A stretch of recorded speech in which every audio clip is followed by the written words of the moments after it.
Vamos lá. Bom, dando continuidade ao nosso módulo 2, ainda falando sobre introdução a algoritmos de busca e otimização, vamos à nossa aula 6, começar a falar sobre algoritmos genéticos.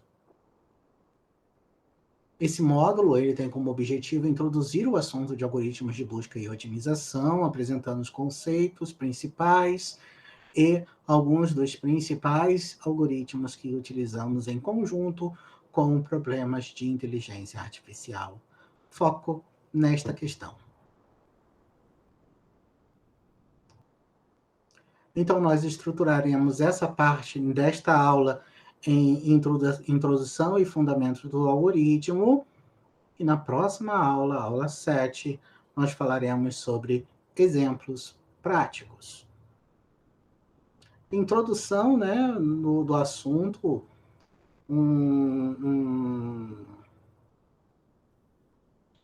o algoritmo de otimização, os algoritmos genéticos, eles se inspiram na estrutura de funcionamento do processo evolutório, né, da evolução biológica, né, e nesse princípio, nós temos aqui um ser humano em uma fase de aprendizado que, com o passar dos séculos, foi se aperfeiçoando biologicamente. Através de que processo? Dois indivíduos que possuem certos genes se recombinam, geram, com um certo nível de aleatoriedade, novos indivíduos, e os mais aptos entre esses novos indivíduos sobrevivem. Esse é o conceito da evolução biológica.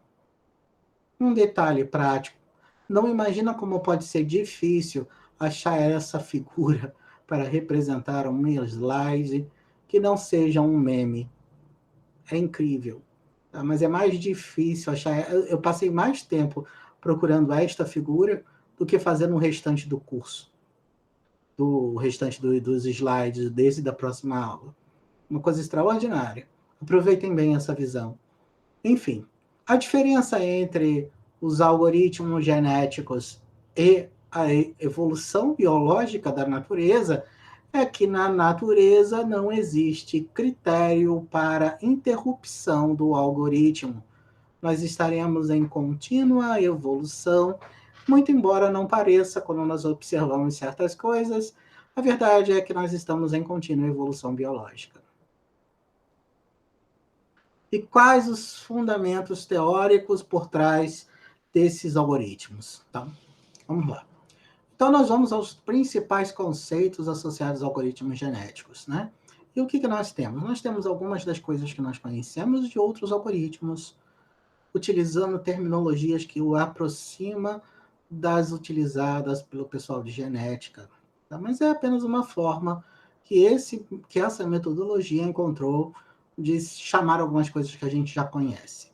Por exemplo, cromossomo. O que é cromossomo? Cromossomo é uma solução proposta para o problema. É a solução ótima? Não sei, mas é uma das soluções que serão avaliadas pela a função que designará quais são as melhores ou as piores dentre todas. População é um conjunto de cromossomos, então você tem várias soluções propostas que se juntam para definir qual é a solução do problema e vai ver qual desses cromossomos está mais apto, aquele que melhor representa o problema para aquilo que nos propusemos. Tamanho da população, uma observação. Se você tem 1000 possibilidades e diz que o tamanho da população é de 1000, significa que você está avaliando todas as soluções possíveis. E se você está avaliando todas as soluções possíveis, o que você está fazendo é força bruta.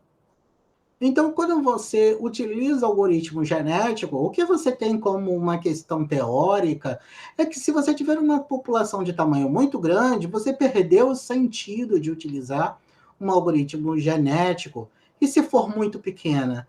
Se ela for muito pequena, você não consegue reproduzir novos elementos, novos indivíduos, novos cromossomos para evoluir a solução na direção de encontrar o mais apto.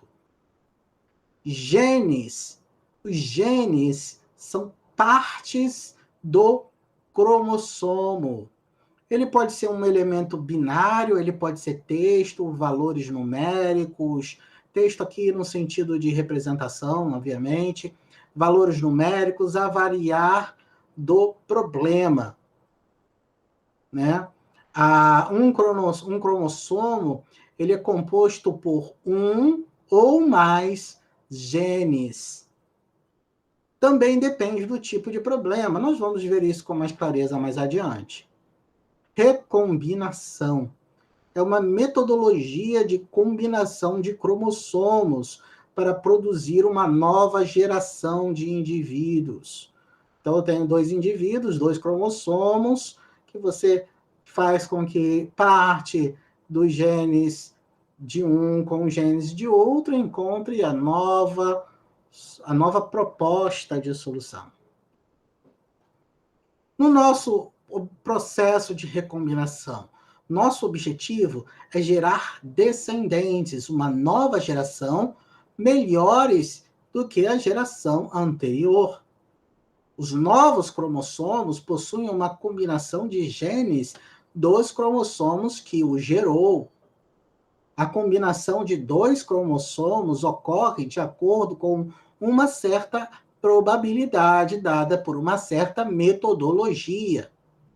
Os pontos de cruzamento são selecionados aleatoriamente ou utilizando um método de seleção, por exemplo, a roleta, né, o roulette wheel, é uma roda, tipo roda da fortuna, onde você realiza aí uma probabilidade de combinação. Vamos olhar um pouquinho essa roleta, porque ela é realmente aquela que nós mais nos interessamos nesse processo. O que é a roleta? Imagina que eu tenha 5 indivíduos. O indivíduo 1, o indivíduo 2, o indivíduo 3, o indivíduo 4 e o indivíduo 5. Dentro da minha avaliação, esses cromossomos são avaliados por uma função e é como se eles recebessem uma nota de adaptação. O indivíduo 5, ele tem 2% de adaptação. O 1 tem 20% de adaptação. O 2, 30%. O 3, 40%. O 4, 8%. E assim sucessivamente, quantos forem os indivíduos que você estiver avaliando. O que você faz em teoria? Você dispõe essas figuras de tal forma que agora é como se houvesse uma agulha parada aqui. Eu rodo o disco. É óbvio que a maior probabilidade é que eu termine na área laranja. Tem 40% de chance de eu utilizar a área laranja. Depois, 30% a área vermelha, 20% a área azul, 8% a área verde, 2% a área dessa cor aqui, que eu não sei o que é, talvez vinho. O que quer dizer isso? Os cromossomos mais ajustados, o indivíduo 3, eles possuem maior probabilidade de serem selecionados, porque eu estou aqui com a agulha, né? Maior probabilidade de achar o indivíduo 3 do que o indivíduo 5. Os cromossomos menos ajustados, o indivíduo 5, por exemplo, ainda possuem uma certa probabilidade de serem selecionados. Eles não são excluídos. Mas é uma probabilidade pequena. A vantagem e a desvantagem desse procedimento de roleta é exatamente o mesmo ponto. Os melhores cromossomos, os mais bem adaptados, possuem maior probabilidade de se reproduzirem. O problema é que você corre o risco de não sair da região deste indivíduo de probabilidade maior. Ou seja, A probabilidade de você criar algum caos na sua solução para sair de alguma zona de conforto, né, para que você saia da sua solução inicial, é menor, porque aquele indivíduo que traria um pouco de aleatoriedade, ele tem uma probabilidade menor. Por isso que ele é, ao mesmo tempo, a maior e a maior vantagem e a maior desvantagem. O que nós queremos, na prática, é que você, de fato, vá na direção dos indivíduos com maior probabilidade, mas você não quer que fique somente com um indivíduo de maior probabilidade. Você quer que exista uma certa aleatoriedade na sua solução. Por isso que você não pode simplesmente colocar 5 ali, ou pode ser que você rode isso aqui 10 vezes e não consiga em nenhum momento cair na região do indivíduo 5. Então, existem algumas outras metodologias que são utilizadas. Uma delas é um processo de classificação, onde você repondera essa mesma distribuição. Essa roda que está aqui é a mesma que está no slide anterior, né? Você, então, ao invés de você chegar aqui e dizer assim, poxa, o indivíduo 5 tem 2% de probabilidade, o indivíduo 3 tem 40% de probabilidade, você faz o contrário, você faz uma reclassificação. Você diz o seguinte, o cromossomo menos ajustado, que é o indivíduo 5, ele tem peso 1. O segundo pior ajustado, que é o indivíduo 4, tem peso 2. O terceiro, que é o indivíduo 1, tem peso 3. O quarto pior ajustado, ou seja, o segundo melhor, no caso de só ter 5, recebe peso 4. E esse aqui, que seria o que resta, seria peso 5. E você vai aumentando o peso da contribuição, quanto maior for a qualidade da solução que você tiver do indivíduo, né, dos cromossomos que compõem aquele indivíduo que faz a adaptação deles ali no sistema. E você depois faz a roda redistribuindo o peso de cada elemento. O que acontece aqui? O indivíduo 3 continua sendo aquele que tem maior representatividade, mas o indivíduo 5 e o indivíduo 4, que tinham um menor peso na roda, eles acabam por ganhar espaço. Então, ao mesmo tempo que você está dando maior peso ao indivíduo mais adaptado, você não diminui tanto o peso dos indivíduos menos adaptados. Então, essa é apenas uma das muitas formas e muitas alternativas de realizar a recombinação, e é por onde você ficaria algum tempo estudando diferentes metodologias de recombinação para adaptar de forma mais prática ou menos prática esse ou aquele outro problema, enfim, você teria aqui algum esforço de desenvolvimento. Nós não estamos fazendo um curso de otimização, estamos fazendo um curso de inteligência artificial, nos basta saber que existem algumas formas de realizar esse processo de recombinação e compreender como e qual o sentido das vantagens e desvantagens de cada uma delas. Outros conceitos que ainda são necessários. Um dos conceitos é o elitismo. O elitismo é literalmente favorecer certos indivíduos, sem fazer disso uma coisa antiética. Você literalmente faz uma cópia do indivíduo mais apto, ou de mais de um indivíduo mais apto, mas ainda assim, uma pequenina fração dos indivíduos mais aptos. E passa essa cópia para a próxima geração sem qualquer alteração, ou seja, sem passar pela recombinação. Os filhotes dessa nova geração, provenientes da recombinação ou do processo de elitismo, eles estão sujeitos a uma mutação, que é uma alteração aleatória dos genes dos nossos cromossomos. É um evento de probabilidade muito baixa, que oscila de 0,1% a 1% na maior parte dos problemas. E nos algoritmos genéticos, a função objetivo é muitas vezes chamada de função de adaptação. ela é responsável por avaliar o cromossomo, a proposta da sua solução, e ela vai dar uma nota, né? Vai dar uma avaliação. Quanto maior a avaliação, melhor a solução proposta, mais chances de transmitir seus genes, seja por recombinação ou mais chances de transmitir, de favorecer os genes, o cromossomo especial pelo elitismo. Então, a função de adaptação, ela visa, de fato, procurar o valor máximo. Aliás, uma observação.